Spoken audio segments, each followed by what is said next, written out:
Ya, shalom saudara. Shalom. Ya, kita ketemu lagi ya.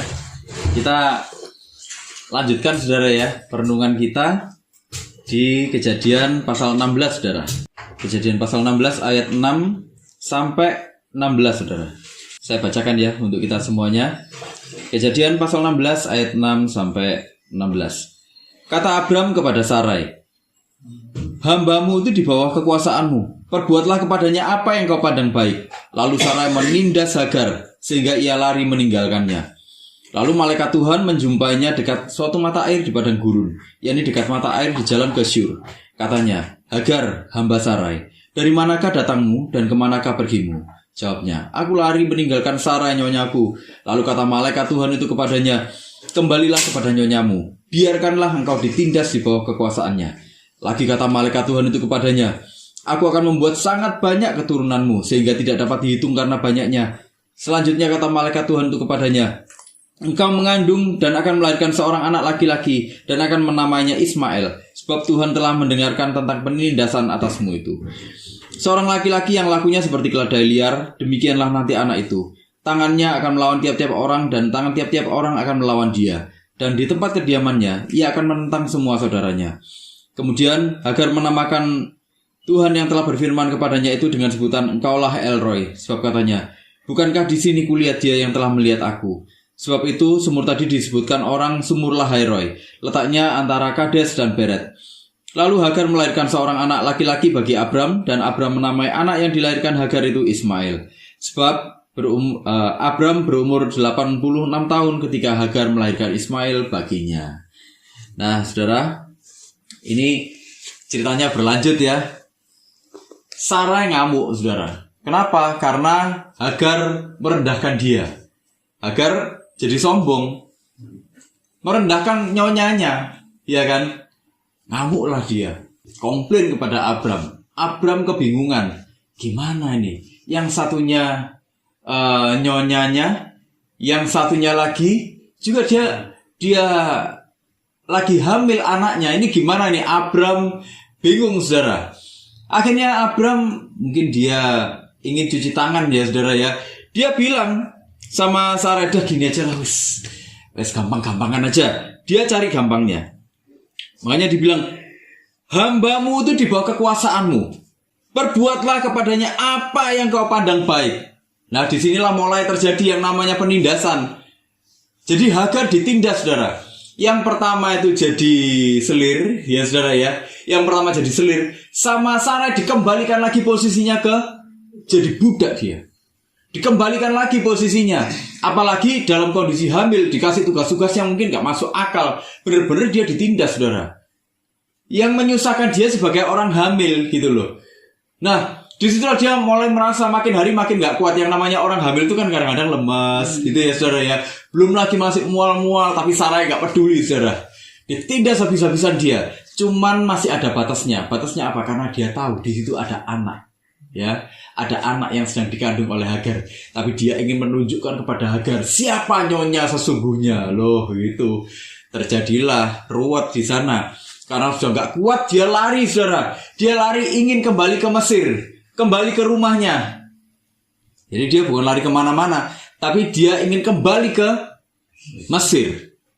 Disitulah dia ketemu sama malaikat Tuhan. Nah saudara, ini bukan malaikat biasa saudara. Yang dimaksud di sini, ini malaikat Tuhan ini Tuhan yang sesungguhnya. Hadirat Tuhan itu dipersonifikasi jadi berbentuk malaikat. Ya, jadi ini Tuhan sendiri yang menampakkan diri kepada Hagar.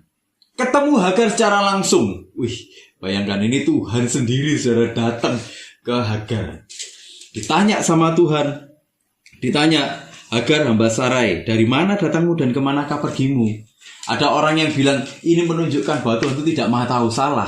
Bukan seperti itu. Dalam Kejadian 3 kita juga melihat bagaimana Tuhan tanya sama Adam dan Hawa, "Di mana engkau?" Bukan karena Tuhan itu gak maha tahu, tapi Tuhan ingin membuka satu dialog. Tuhan menginginkan satu kejujuran dari umatnya, ya kan? Nah, sama dengan yang terjadi pada Hagar. Tuhan tanya dari mana? Tuhan ingin membangkitkan satu kesadaran dari Hagar.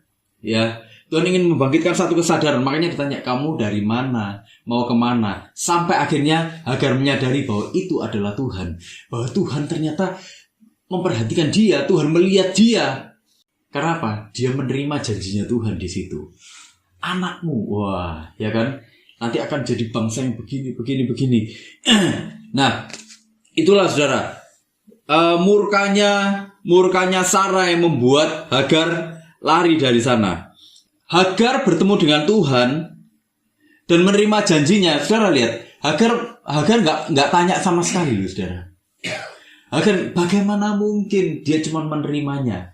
Ya kan, disuruh kembali, dia kembali. Imannya ini seperti imannya Abram, saudara, waktu dia menerima janji Tuhan bahwa engkau akan memiliki keturunan. Abram nggak mempertanyakan itu. Sama, Hagar pun nggak mempertanyakan itu. Mungkin dia belajar dari Abram. Mungkin dia lihat dari cara hidupnya Abram. Mungkin dia lihat imannya Abram dan dia mempelajari itu. Itulah kenapa waktu dia terima janji itu, akhirnya apa yang terjadi? Dia menerima dengan hati yang terbuka. Dia menerima dengan hati yang rela. Nah, saudara, kita akan langsung masuk. Bagaimana Hagar lari, saudara ya. Apa yang terjadi sebenarnya waktu itu? Saudara, apa yang menyebabkan Hagar lari? Hagar lari karena ditindas. Apa yang membuat dia ditindas? Karena dia sombong, saudara. Alkitab menunjukkan kepada kita bahwa kesombongan itu mahal harganya, saudara. Ya, kesombongan itu menarik segala sesuatu untuk apa? Untuk kemuliaan dirinya sendiri. Hagar, waktu dia tahu derajatnya naik, saudara, pertama mungkin nggak apa-apa ya. Mungkin dia ya ada pride-nya, mungkin ada kesombongannya sedikit mungkin ya. Tapi waktu dia hamil, dia tahu bahwa dia bisa melebihi nyonyanya. Apa yang terjadi? Dia merendahkan Hagar.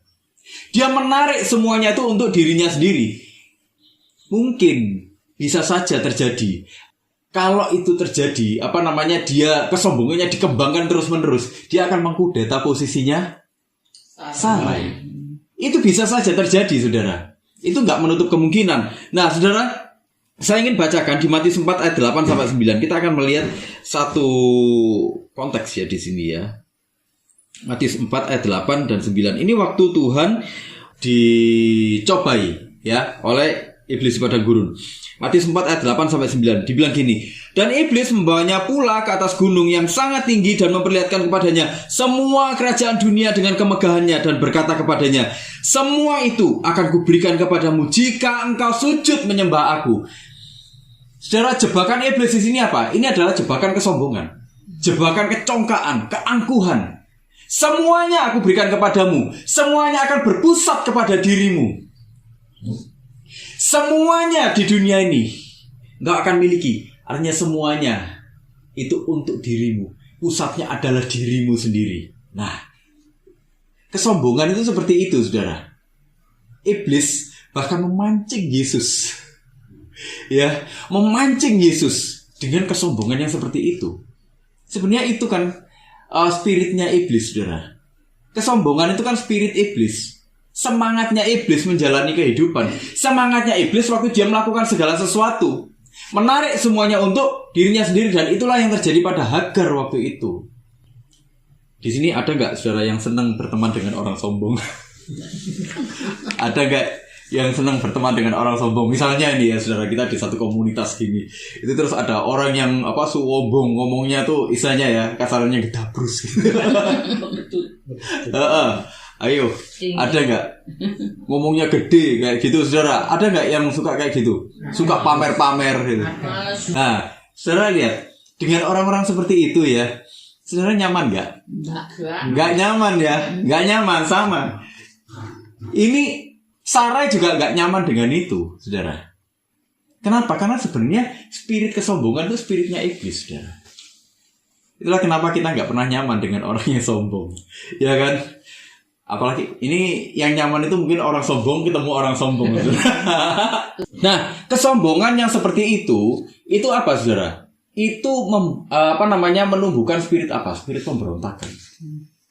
Makanya saya membayangkan Hagar ini bukan tidak mungkin dia pada akhirnya kalau itu dibiarkan, dibuahi terus-menerus pikirannya yang merendahkan Sarai, bukan tidak mungkin dia juga akan mengkudeta Sarai. Itulah pemberontakan. Hagar berontak terhadap Sarai. Sebenarnya kan bibit-bibitnya sudah dimulai, saudara. Sama dengan iblis, ya. Akhirnya pemberontakan itu jadi satu ide yang menarik sebenarnya. Iya ya. Nek aku bisa lebih tinggi, enak aku enggak. Bener enggak? Manusia di Taman Eden kan seperti itu, saudara. Wah, aku bisa jadi seperti Tuhan dengan makan buah ini. Aku menjadi sama seperti Tuhan. Wow, kenapa enggak? Yuk dicoba aja. Bener enggak? Jadi pemberontakan itu ide yang menarik, menentang Tuhan itu merupakan satu ide yang menarik. Saya ingin bacakan di Yeskiel 28, saudara. Kita akan melihat bagaimana iblis, saudara ya, memulai segala sesuatunya dengan spirit yang seperti itu. Nah, saudara, saya ingin bacakan mulai ayat 2 dulu. Yeskiel 28, saya ingin bacakan ayat 2 dulu, nanti saya akan lompat ke ayat 12. Ya, dibilang gini, hai anak manusia, katakanlah kepada Raja Tirus, beginilah firman Tuhan Allah, karena engkau menjadi tinggi hati dan berkata, aku adalah Allah, aku duduk di tahta Allah di tengah-tengah lautan, padahal engkau adalah manusia, bukanlah Allah, walau hatimu menempatkan diri sama dengan Allah. Di ayat 12 dibilang gini, hai anak manusia, ucapkanlah suatu ratapan mengenai Raja Tirus dan katakanlah kepadanya, beginilah firman Tuhan Allah, gambar dari kesempurnaan engkau, penuh hikmat dan maha indah. Engkau di Taman Eden, yaitu Taman Allah, penuh segala batu permata yang berharga, yaspis merah, krisolit dan yaspis hijau, permata biru, krisopras dan nefrit, lasurit, batu darah dan malakit. Tempat tatahnya diperbuat dari emas dan disediakan pada hari penciptaanmu. Kuberikan tempatmu dekat kerub yang berjaga di Gunung Kudus Allah engkau berada, dan berjalan-jalan di tengah-tengah batu-batu yang bercahaya. Engkau tak bercela di dalam tingkah lakumu sejak hari penciptaanmu, sampai terdapat kecurangan padamu. Ya, ayat 17. Engkau sombong karena kecantikanmu, hikmatmu kau musnahkan demi semarakmu, ke bumi kau kulempar, kepada raja-raja engkau kuserahkan menjadi tontonan bagi matanya. Dia berontak terhadap Tuhan. Ini sebenarnya penggambaran dari iblis, saudara. Bagaimana iblis, ya, si Lucifer ini dulu diciptakan dia penuh kemuliaan, saudara. Dia diciptakan dengan penuh keagungan. Tapi apa yang terjadi? Dia menganggap dirinya sama seperti Allah. Waktu dia menganggap dirinya sama seperti Allah, itu adalah pemberontakan. Tidak ada yang sama seperti Allah, karena hanya satu Allah. Tidak ada dua Allah. Itulah kenapa dia memberontak. Dia ngajak sepertiga dari malaikat itu, saudara. Dibilang sepertiga dari bintang-bintang di langit, diajak semuanya untuk memberontak terhadap Tuhan. Itulah kenapa dibuang semuanya, kan, saudara. Pemberontakan itu ide yang menarik konsepnya, saudara. Kita bisa loh lebih dari dia. Hagar, wah, bisa aku lebih nyonya aku gak bisa hamil. Aku bisa hamil. Tak kudeta nanti dia. Abram tak ojo-ojoi. Buat apa sama dia? Dia tidak bisa memberikan kepadamu kebahagiaan. Hanya aku yang bisa. Oh ya. Mungkin di ojo-ojo seperti itu bisa, ya kan? Tapi itulah, saudara, kita harus tahu bahwa kesombongan itu adalah semangatnya dari iblis. Makanya Tuhan nggak mau kita punya semangat yang seperti itu, saudara. Kenapa? Karena dengan kesombongan manusia tidak akan mampu melihat apa? Anugerah. Dengan kesombongannya manusia nggak akan mampu merasakan anugerah Tuhan ada di dalam hidupnya. Ya kan? Hagar lupa bahwa waktu dia naik pangkat, dia naik status dari budak menjadi seorang selir, itu adalah anugerah. Dia dipilih oleh Sarai. Ya kan? Dia dipilih oleh Sarai. Dah kamu ya, lewat kandunganmu nanti. Nah, dia lupa bahwa dia mendapatkan anugerah itu. Makanya dia mulai berpikir lebih. Itulah kenapa orang sombong gak bisa melihat bahwa Tuhan memberikan anugerah di dalam hidupnya. Orang sombong selalu bilang gini, semuanya ini karena aku. Ya kan? Orang sombong selalu keakuannya besar, egonya besar. Ini gak akan jalan kalau gak karena aku. Semuanya gak akan berhasil kalau gak karena aku. Aku dan terus akunya. Kalau aku gak cari Tuhan sungguh-sungguh, gak doa, gak akan ada itu berkat-berkat itu. Kelihatannya rohani. Oh, ternyata roh halus. Iya toh. Kalau aku gak memberi persembahan, gak akan ada hidup kita tuh makmur seperti ini. Oh iya kan, kita kan sering kan dengar yang kayak gitu. Makanya orang waktu dia memberi perpuluhan atau memberi persembahan, dan dengan itu dia merasa bisa membeli Tuhan, sombongnya minta ampun saudara. Dia merasa dia bahkan bisa membeli Tuhan. Bener ya saudara ya. Orang yang merasa dia sudah melayani Tuhan, ya, dia merasa dia bisa membeli Tuhan dengan pelayanannya. Orang yang merasa dia sudah melakukan semua firman Tuhan, aku gak ada cacat celahnya. Ya, kita masih ingat ya, seorang pemimpin muda yang datang sama Tuhan, semua sudah aku lakukan, apalagi yang kurang? Sama Tuhan dibilang, lah ya toh, jual semuanya. Apa yang terjadi? Nah, yang pertama dia gagah waktu datang sama Tuhan, dia gini, begitu dibilang jual semuanya, ikut langsung ciut dia, ya kan? Balik kucing, menjadi sedih dia, ya toh. Kenapa? Karena disitulah letak keakuannya. Dengan aku kaya, aku mendapatkan status. Dengan aku punya ini, aku merasa dihargai. Itu orang sombong. Lupa bahwa semuanya itu anugerah dari Tuhan. Orang sekaya apapun, atau sesehat apapun, atau serohani apapun, saudara, sama Tuhan coba hidungnya dibuat buntu. Kira-kira apa yang terjadi? Ayo, hidungnya buntu, mulutnya gak bisa mangap. Ya kan? Endingnya apa? Tamat kan riwayatnya? Hartanya bisa dibawa? Gak ada. Yang ada hartanya jadi rebutan. Itulah kenapa kita ya dengan anak-anak pun kita tuh harus mengajarkan apa? Bahwa semuanya itu adalah anugerah dari Tuhan. Ya kan? Sejak dari awal kita harus ngajar semuanya itu anugerah dari Tuhan. Makanya di konsepnya orang Yahudi tidak ada kepemilikan, saudara. Jadi baju yang ada padaku, kacamata yang ada padaku, bukan kacamataku, bukan bajuku, tapi yang ada padaku. Nah itu loh saudara. Jadi mengajarkan konsep bahwa semuanya adalah milik Tuhan itu adalah satu konsep yang penting untuk mencegah seseorang itu jatuh dalam dosa kesombongan, saudara. Kita harus ingat bahwa hidup ini adalah anugerah, ya kan? Nah, Allah tuh gak menginginkan manusia tuh lupa dengan anugerahnya.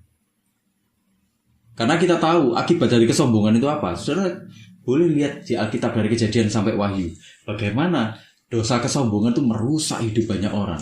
Bahkan kita hari ini, saudara, hidup di dunia yang tidak sempurna, itu adalah buah dari kesombongan. Ya toh? Makanya jangan pernah hidup di dalam kesombongan. Allah ingin kita ini menghayati. Makanya saudara, kalau kita diberkati, jangan kesusu bangga, saudara. Jangan kesusu bangga. Wih, aku habis pelayanan. Wih, aku habis doa. Wih, aku habis gini. Aku habis gitu. Ya kan? Kenapa? Karena pada kenyataannya ada orang yang berdoa bertahun-tahun gak dijawab-jawab. Bener gak? Ada orang yang bergumul sampai bertahun-tahun itu gak dijawab-jawab. Tuhan masih mengizinkan proses itu terjadi di dalam hidupnya. Kalau kita menikmati berkat hari ini, kita gak usah sombong. Bersyukurlah kepada Tuhan. Langsung bilang sama Tuhan, Tuhan terima kasih Tuhan untuk berkat-Mu hari ini. Tuhan terima kasih untuk anugerah-Mu hari ini. Bukan karena kuat, bukan karena gagahku, tapi semuanya karena kebaikan-Mu. Karena kemuliaan-Mu ingin dinyatakan melalui hidupku. Itu loh saudara. Jadi itulah spirit yang ingin Tuhan mau. Nah, Tuhan tahu Hagar punya spirit yang seperti itu, saudara. Itulah kenapa sama Tuhan diizinkan Hagar ditindas oleh Sarai. Sampai dia gak kuat, dia lari. Dan Tuhan menemui dia, terjadi satu perjumpaan pribadi. Tuhan tahu, lihat kesombonganmu membuatmu gak menikmati hidup kan. Kamu sebenarnya sudah enak kan. Hidup sebagai istri, hidup sebagai selir dari Abram. Enak kan sebenarnya hidupnya? Terjamin, mulia. Abraham ini bukan orang sembarangan. Kekuatannya, kualitasnya, pengaruhnya diakui bahkan oleh raja-raja di sekitar sana, saudara. Dia bukan orang sembarangan. Enak kan dia sebenarnya? Tapi karena kesombongannya lah, dia nggak menikmati hidupnya. Karena kesombongannya lah, dia akhirnya berpikir jahat. Ya, orang sombong tidak akan pernah menikmati hidupnya. Sekalipun semua yang ada di sekelilingnya itu menurut pandangan orang lain itu enak. Kenapa? Karena dia akan sibuk untuk membuktikan diri. Orang sombong selalu sibuk untuk memamerkan segala sesuatu. Ini loh aku, ini loh aku. Dia butuh pengakuan. Itulah kenapa kalau ada orang itu kesannya caper, saudara. Saudara, mungkin kadang-kadang ada orang yang berpikir, mungkin dia minder. Enggak, justru di balik keminderannya ada kesombongannya, saudara. Kenapa? Karena kesombongan selalu ingin membuktikan diri. Gitu ya.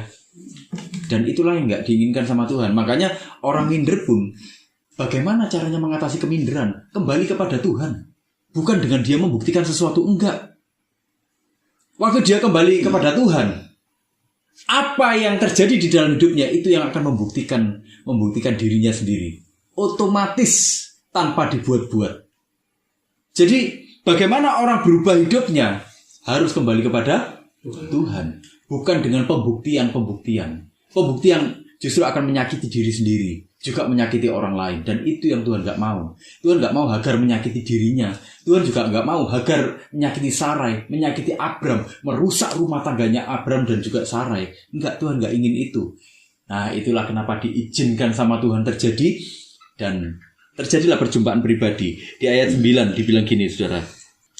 Lalu kata malaikat Tuhan itu kepadanya, kembalilah kepada nyonyamu. Biarkanlah engkau ditindas di bawah kekuasaannya. Wih, tambah disuruh balik. Kata kuncinya ini, saudara, kembalilah. Dan apa? Biarkan engkau ditindas. Loh, kalau kita yang jadi Hagar mau nggak, saudara? Ayo, kalau kita yang jadi Hagar mau nggak? Nggak ada yang mau ya. Males. Waduh, males Tuhan. Aku kesel Tuhan. Secara mental Tuhan aku dibully. Ini nggak sesuai dengan konsepnya mental health. Ya kan, apalagi kalau kena Gen-Z, saudara, yang isunya itu selalu mental health. Ya kan? Wah, ayat kayak gini nih dibilang, wah itu bullying gitu. Gak bisa. Tapi Tuhan bilang, kembalilah, biarkan kau ditindas. Saudara, ditindas itu gini. Ditindas itu bahasa Ibrani-nya anah. Ya, anah itu gini. Biarkan engkau direndahkan. Biarkan engkau dibuat menderita. Loh, gimana, saudara? Karena gini, saudara, kalau Hagar ini lari, ya, dia ke Mesir. Sebenarnya ini berhubungan dengan janjinya Tuhan. Hagar ini kan dijanjikan akan melahirkan keturunan yang besar nantinya, saudara. Ya kan? Ini berhubungan dengan janjinya Tuhan. Nah, saudara, kalau Hagar lari ke Mesir waktu itu, dia tidak kembali ke rumah, apa yang terjadi? Anak ini tidak akan diakui sebagai anak Abram. Ya, dia akan kehilangan hak waris. Meskipun dia hak kesulungannya nanti jatuh kepada Ishak, tapi dia masih punya hak untuk warisan. Ya, dia tetap dianggap anak Abram, anak Abraham. Ya, saudara ya. Nah, dia akan kehilangan itu semuanya. Gitu loh. Nah, itulah kenapa Tuhan itu baik ya, saudara ya. Lu nggak apa-apa kamu ditindas, karena ada pengharapan yang besar untuk suatu saat nanti. Kamu menderita nggak apa-apa, karena ada satu pengharapan. Aku memberikan kepadamu satu janji. Justru itu adalah satu proses di dalam hidupmu. Nah, disitulah Hagar menerima satu tujuan yang baru, saudara. Yang awalnya dia itu ingin menghancurkan mungkin ya rumah tangganya Abram dan juga Sarai, yang dia ingin mengkudeta, yang dia ingin menyombongkan dirinya. Detik itu, waktu dia mengalami perjumpaan pribadi dengan Tuhan, dia memiliki sebuah tujuan yang baru. Apa? Ada satu harapan yang besar, ada satu visi yang besar yang Tuhan sedang kerjakan di dalam hidupnya. Dan untuk mencapai visi itu dia harus menderita. Iya, dia harus membayar harganya. Dia harus merendahkan dirinya serendah-rendahnya. Diperlakukan sebagai budak pun gak masalah. Ini yang gak dimaui sama Gensi. Kalau Gensi mental health, ditekan dikit mental health-nya terganggu, ya kan? Tapi bagi Tuhan gak ada kayak gitu. Engkau harus jadi orang-orang yang tangguh. Engkau harus jadi orang-orang yang luar biasa kuatnya. Karena visi dari Tuhan itu gak aleman, saudara. Gak untuk manja-manjaan. Visi dari Tuhan itu besar. Dan visi yang besar harus diperoleh dengan apa? Dengan kekuatan yang besar. Disitulah perjumpaan dengan Allah itu mengubahkan dia. Dia sudah melihat bagaimana Abram menerima janji Tuhan. Abram hidup di dalam janji Tuhan. Itulah kenapa dia niru Abram. Dia dapat satu tujuan yang baru. Ya, kesadaran akan Tuhan waktu itu membuatnya apa, saudara? Membuatnya beriman total kepada Tuhan, apapun kondisinya. Oke, akhirnya apa yang terjadi, saudara? Dia kembali nggak?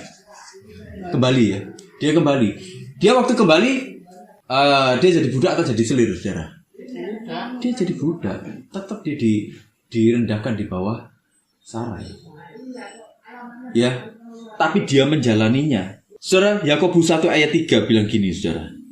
Sebab kamu tahu bahwa ujian terhadap imanmu itu menghasilkan ketekunan.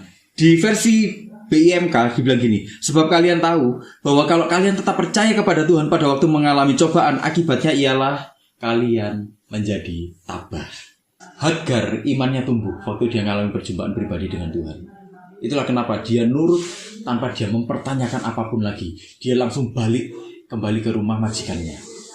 Ya, kita tahu sebenarnya iman itu apa, saudara? Iman itu kan penyerahan total kan kepada Tuhan. Iman bukan satu keyakinan yang bilang aku berdoa pasti aku dipulihkan. Itu hanya bagian kecil dari iman kan, ya kan? Kita sudah pernah pelajari itu. Tapi iman yang sesungguhnya adalah waktu kita berserah total kepada Tuhan. Tuhan, apapun yang jadi rencanamu, aku nurut Tuhan. Apapun yang jadi kemauanmu, aku nurut. Tanpa aku tawar-menawar lagi. Aku nurut dengan Engkau Tuhan. Kembalilah Hagar ke rumah majikannya. Dia ditindas, dia direndahkan. Dan apa yang terjadi? Iman yang seperti itu mendatangkan apa? Mendatangkan tahan uji. Dibilang mendatangkan ketabahan. Tahan uji itu gini, saudara. Tahan uji itu bahasa hupomone itu gini. Hupomone itu ketabahan. Hupomone itu kesabaran.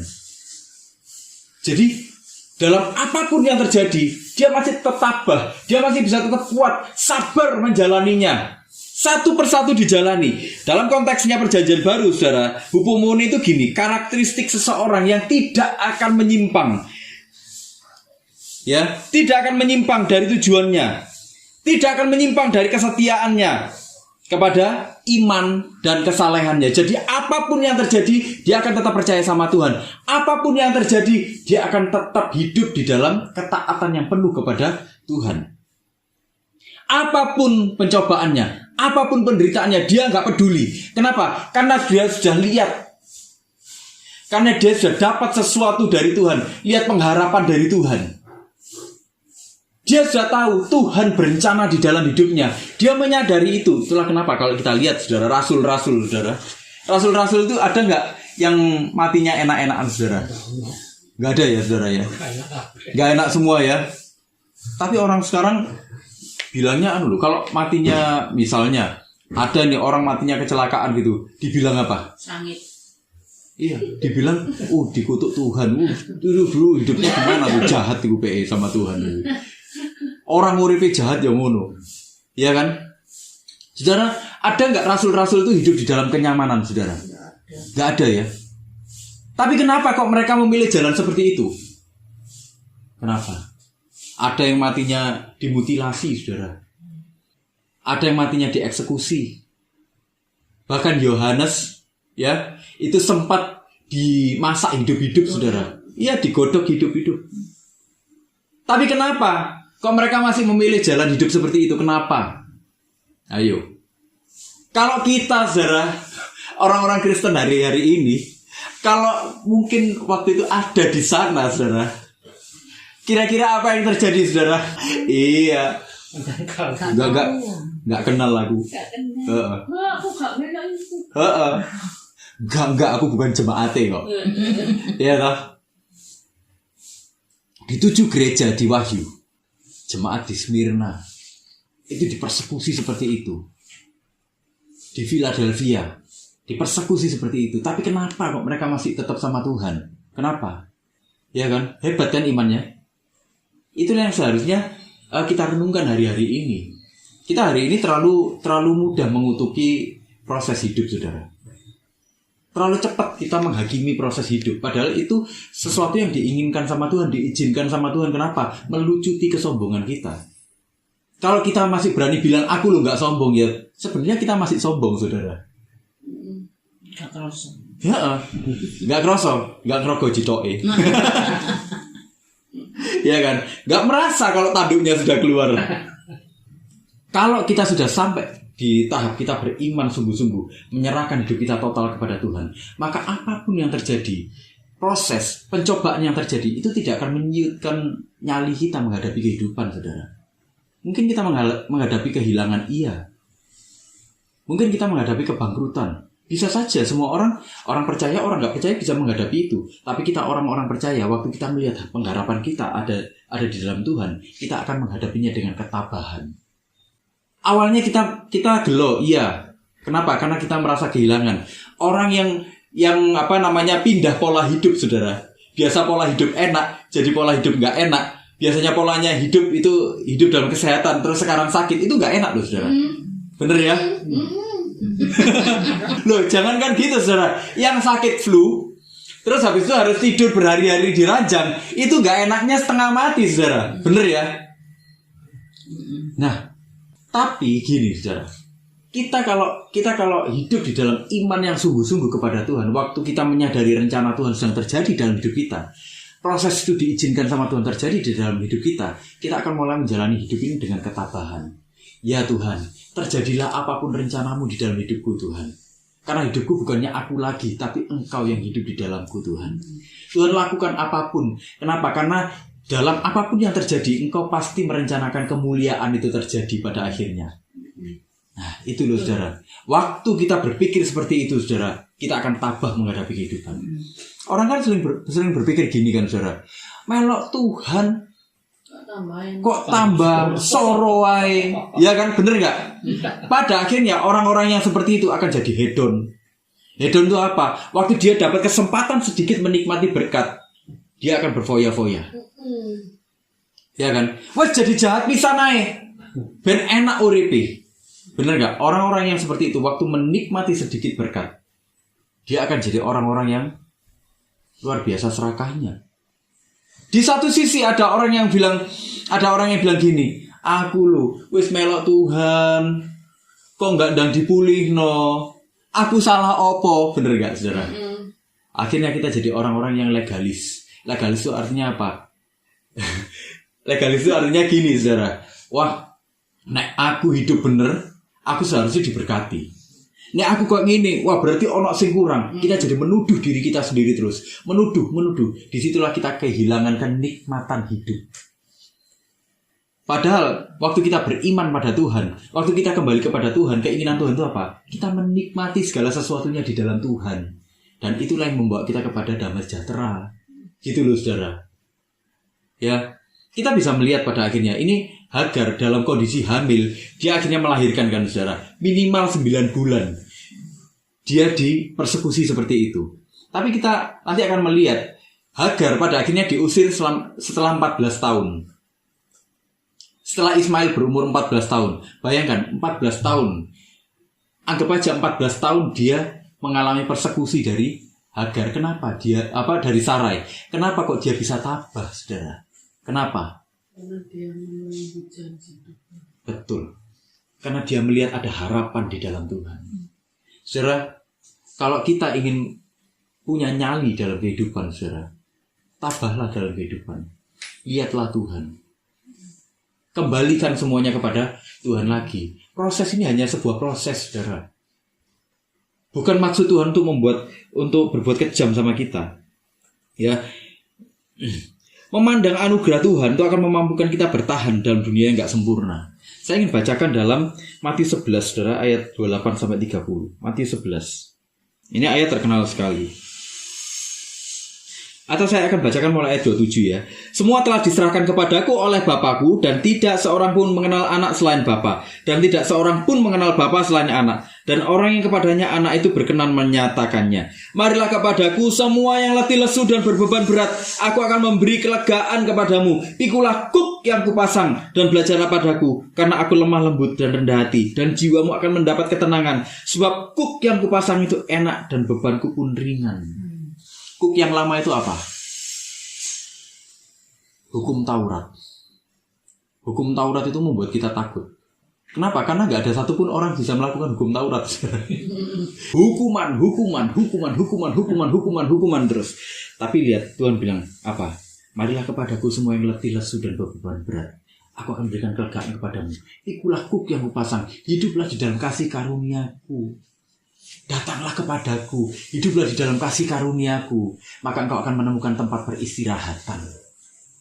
Di dalam dunia yang tidak sempurna ini, waktu engkau hidup di dalam kasih karuniaku, hidup di dalam anugerahku, waktu semuanya itu menjadi semua oleh anugerah Tuhan, nak, jiwamu akan beristirahat.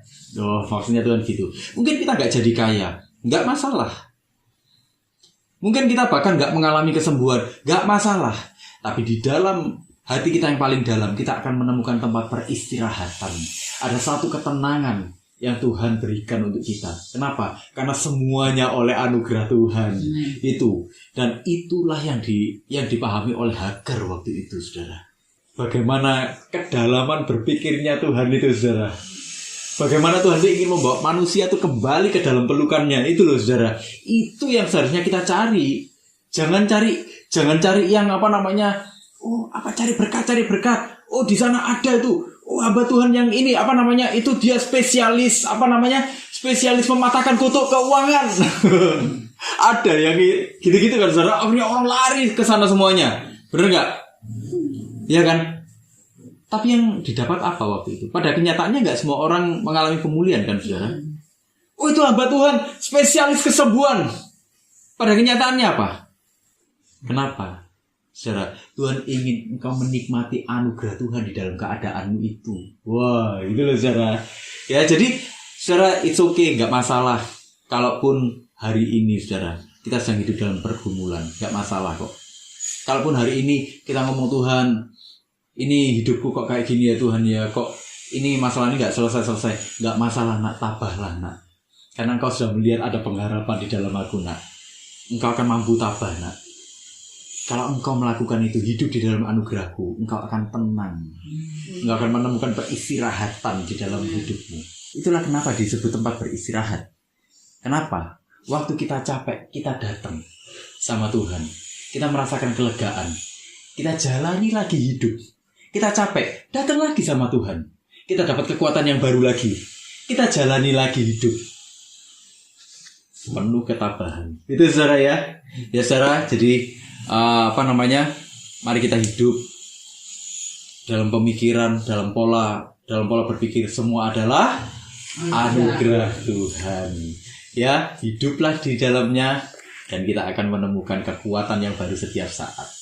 Nggak peduli apapun yang terjadi, ya, mau sakit, mau kita ngalami kesulitan keuangan, mau kita ngalami pergumulan apapun, semua ada dalam anugerahnya. Ya, yuk sama-sama kita berdoa.